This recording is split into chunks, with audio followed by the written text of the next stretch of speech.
Excuse me. I was afraid those guys might show up. Thanks for your help. You alright? That was interesting. It's complicated. What do you know about the Gunners? Gunners are just raiders with better armor. It's a little more than just better armor, but I like your spirit. No one's really sure where the Gunners started out, but something changed about 8 or 9 years ago. Out of nowhere, they started sporting plasma weapons, advanced combat gear, and even vertibirds. Doesn't make any sense. Where did they get all that stuff from? That's a good question. I guess I don't know. People bitch about the Institute, but look at what's really been going on. Quincy, GNN, Mass Bay Medical, Mass Fusion, 2 vaults, and all the major freeways. It's the Gunners, not the Institute, who've been gaining the most ground in the Commonwealth. How much of a threat are they? No one invests the resources to capture those strategic locations without a larger agenda. Someone's behind it. We're just not sure who or what. At this point, there's not much to keep the Gunners from taking Goodneighbor, Diamond City, or the towns up north. Is there a reason that you're bringing this up? You mean besides the fact that we just got ambushed here in Concord? There needs to be a group to stand up to these assholes. Someone strong, organized, and local. And I'm not talking about the Minutemen. I mean someone with real stones. So, what did you have in mind? I'm gonna need some more in the way of details. Ultimately, you gotta ask yourself who you want protecting things. A bunch of Muppets who can't defend what's theirs, or hardened killers who can handle themselves. I hadn't thought of it that way. Uncertainty is sometimes better than an overt threat. If you build a reputation for being a little crazy, your opponents are never sure what messing with you will cost. So, they tend to avoid finding out. Settlers can't instill that kind of fear. Whether it's against raiders, synths, mercs, super mutants, or even mole rats. They've proven time and again that they're incapable of deterring threats to their property over the long term. The Minutemen worked for a while, but they ended up self-destructing.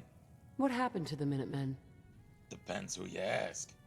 The challenge with running a militia is that volunteers inevitably have their own agendas. For a coalition to last, there needs to be a chain of command where members don't feel too constrained by your influence. But still fear you enough to follow your lead. Maintaining morale requires convincing soldiers to think less about themselves and more about the group. Involve them in a cause, a crusade against a hated enemy, and make them see their survival as tied to the success of the militia as a whole. Of course, it's easier said than done. Somewhere along the way, we lost that sense of common purpose. Infighting took over, and the militia gradually splintered into different groups. Some became raiders or joined the Gunners. Others just disappeared. Quincy was the final blow, and now we're back at square one. Jesus, what a mouthful. What's the plan again? Whether it's the Gunners, the Institute, or who knows what other groups are out there, they're too powerful to take on directly. So we've got to use our weaknesses as strengths. If your enemy is big and you're small, then by extension, you're fast and they're slow. You're hidden and they're exposed. So we break our forces into independent cells who can operate elusively and autonomously, fighting only the battles we know we can win, capturing the enemy's weapons and gear along the way. And using those tools against them in the next encounter. That way, the enemy is supplying us, and we grow stronger as they grow weaker. Makes sense, I suppose. What's our next move? The Gunners are calculated and cautious. It's gonna take them a while to figure out what just happened, which provides us an opening. The critical elements in any campaign are speed and adaptability, making decisions faster than the enemy can. Striking first, before the Gunners have time to assess and formulate a response, may throw them off balance. Their nearest outpost is up on the freeway, southeast of Walden Pond. That's likely where the attack came from. The freeway wasn't particularly well guarded to begin with. Probably even less so after the raid.